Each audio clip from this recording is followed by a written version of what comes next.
अभ्यासयोगयुक्तेन चेतसा नान्यगामिना परमं पुरुषं दिव्यं याति पार्थानुचिन्तयन्.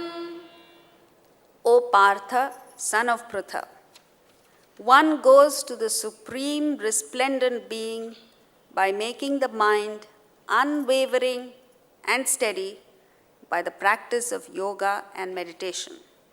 So, with this verse, you begin the third topic, how to attain this Brahman. In verse 7, he simply says, Tasmat sarveshu kaleshu mam anusmara yudhyacha. Just remember me and act. The question is how? How do you achieve this? So he gives the Abhyasa Yoga. There are two kinds of practices by which to make the mind steady and unwavering. See, the mind is unable to focus, to concentrate. Why? We've been here over an hour. Can you honestly say that you've been concentrating on what the subject is right through this 1 hour? No. What did you say?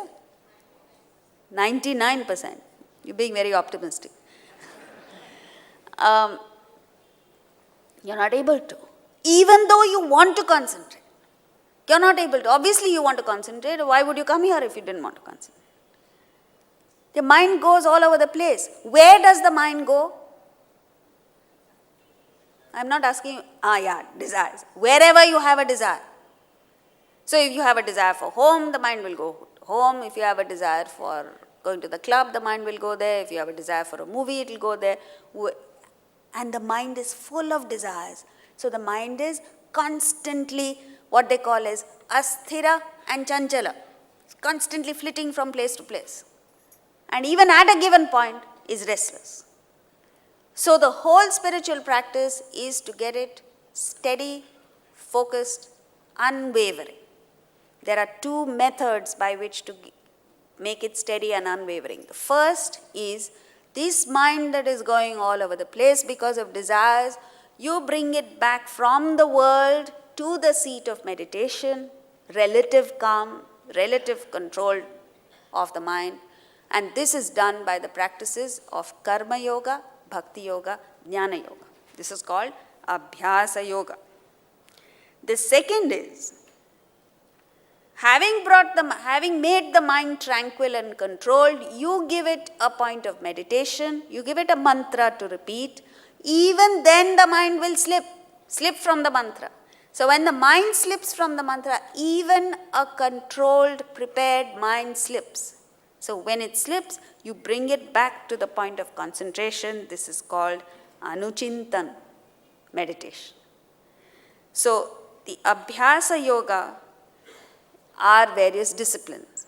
One way of looking at it is the three yogas of Karma Yoga with the body, Bhakti Yoga with the mind, Jnana Yoga with the intellect is what we're taking a look at.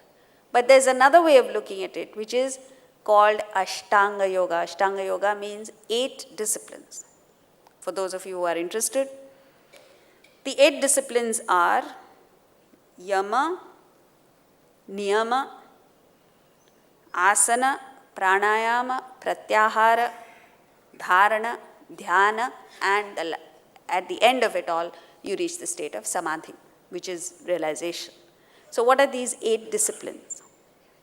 Yama is self-restraint. It is a general strength of the intellect that you develop with which you are able to control all your transactions with the world.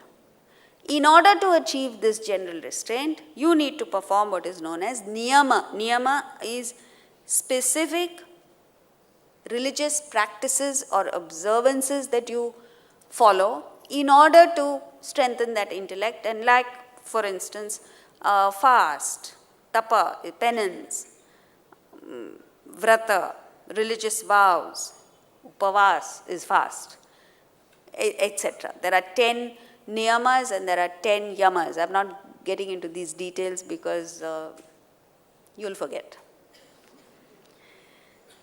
The third is asana. Asana means you train your physical body, the Annamaya Kosha is taken care of. You see, there are 5 sheaths that cover Atman.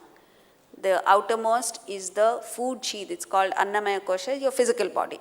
So to do anything in life, you've got to be in the pink of health.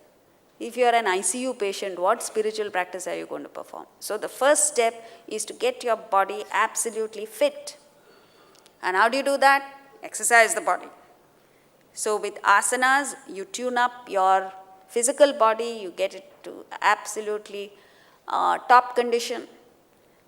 Next, pranayama is regulation of the pranamaya kosha, which means your physiological activities, your metabolic rate, everything has to be in good condition. Exactly what you do with a car. If you're embarking on a long journey, what do?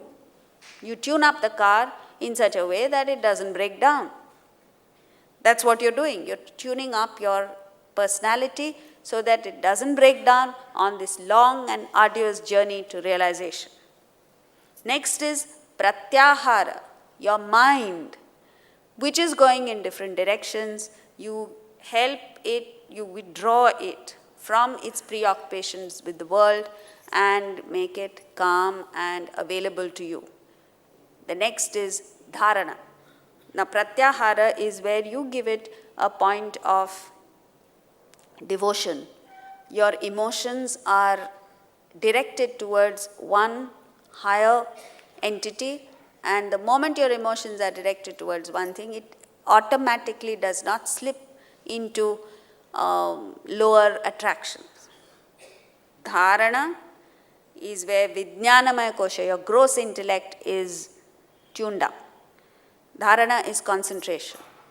And then comes dhyana, which is getting your subtle intellect tuned up. Dhyana is where is meditation.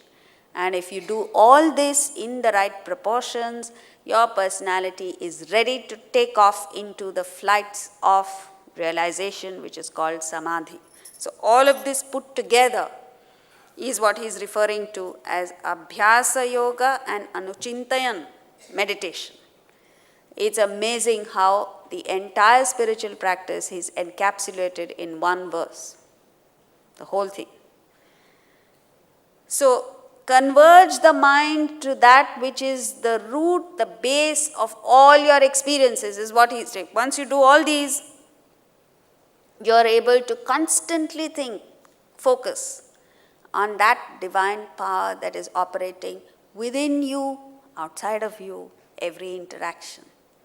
And if you are able to think of it even for a few moments in the day, you find that you're so energetic, you're so exhilarated, you're so cheerful, at least for that time. Then you might slump into depression again, or your normal self. But the few moments when you connect with the higher is so invigorating. And once you taste it, then you don't need to be reminded. You'll automatically take to it. Problem is that we're so steeped in material pursuits that you're not even lifting yourself up. You're not even giving yourself a chance to think of the higher. And that's all that the Gita is trying to do. Next verse, 9.